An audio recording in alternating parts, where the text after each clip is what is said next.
Troisième jour de la semaine, troisième édition de la revue des unes de la presse africaine. Vous êtes sur les antennes de Global LTV pour cette troisième sortie. Je vous propose de démarrer au Cameroun. Ce sera bien sûr avec le quotidien d'information, le Cameroun Tribune, qui est dit donc à sa grande une.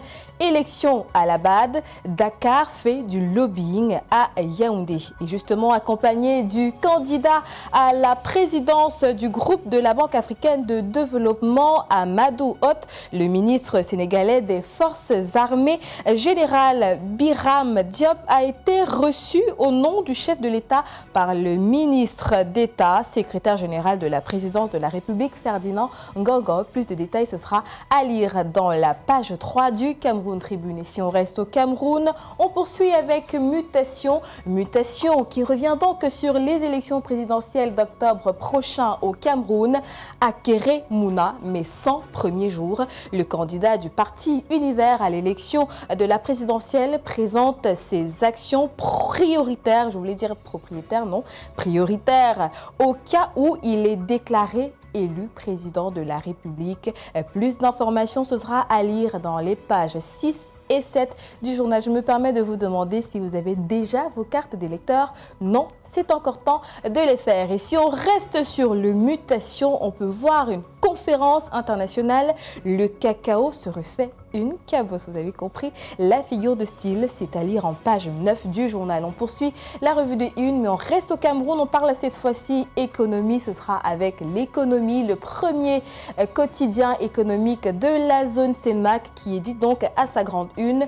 Côte d'Ivoire, Cameroun, l'écart se creuse sur le plan de la compétitivité des entreprises. Alarmant, n'est-ce pas? C'est donc le résultat d'une analyse comparative suite à la publication par Jeune Afrique de son classement 2024 des 500 premières entreprises africaines. Des propositions du Centre d'analyse des politiques économiques et sociales du Cameroun pour inverser la tendance ont été faites. C'est à lire dans la page 3 du journal. On reste au Cameroun, ce sera cette fois-ci avec le drapeau qui édite donc à sa grande une.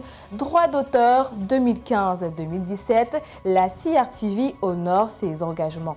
Après donc une décennie de contentieux, la CRTV a réglé l'intégralité des droits d'auteur dus pour la période allant de 2015 à 2017. Les deux premiers paiements d'un montant global d'environ 531 millions de francs CFA ont été versés en décembre 2024 et en février 2025 sur un compte dédié ouvert à la SCB Cameroun. On précise que les revendications sur les droits d'auteur se poursuivent. On espère que la situation sera réglée d'ici peu. Et puisque le Cameroun et la Côte d'Ivoire sont des pays amis et frères, des pays frères jumeaux, on va cette fois-ci au Côte d'Ivoire où on parle politique. On entame avec le Bélier qui édite donc à sa grande une, à 7 mois de la présidentielle, l'appel à l'unité et à la paix de Thiam.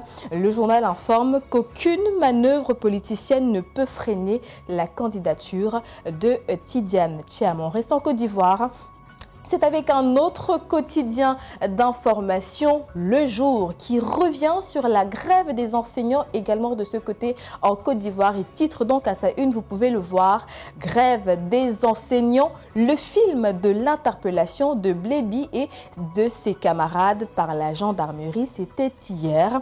Et donc le journal apprend comment Mariatou connaît à négocier leur mise en liberté, mais également ce que les grévistes ont justement confié à la ministre du 28e étage de la Tourdée. Ce sera à lire dans cette édition du jour. On poursuit, on reste toujours sur Le Jour et on revient sur cette petite information.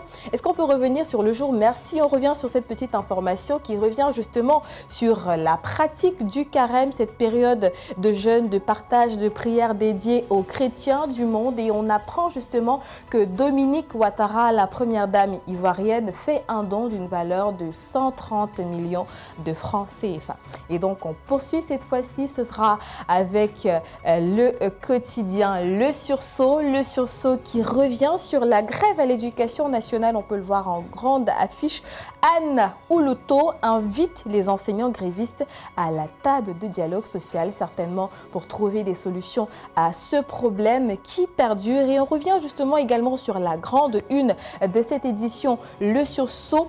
Et on peut le voir, politique, revirement à 360 degrés, reniement de la parole donnée, valse de transhumance, mensonge, entre autres, quand l'éthique justement fout le camp. C'est ce que le journal Le Sursaut édite à sa grande une. Les faits interpellent justement et vous pouvez lire plus amples informations si vous consultez Le Sursaut. Et on clôt cette édition de la revue des unes de la presse africaine avec un sujet d'agriculture. Voilà.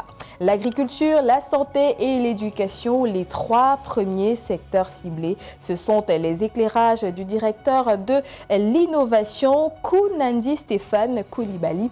Plus d'informations, c'est à lire dans Le Sursaut. Voilà, mesdames, messieurs, qui met un terme à cette édition de la revue des unes de la presse africaine. Vous regardez Global TV, restez scotchés sur nos antennes pour ne rien manquer de nos programmes. Bonne journée.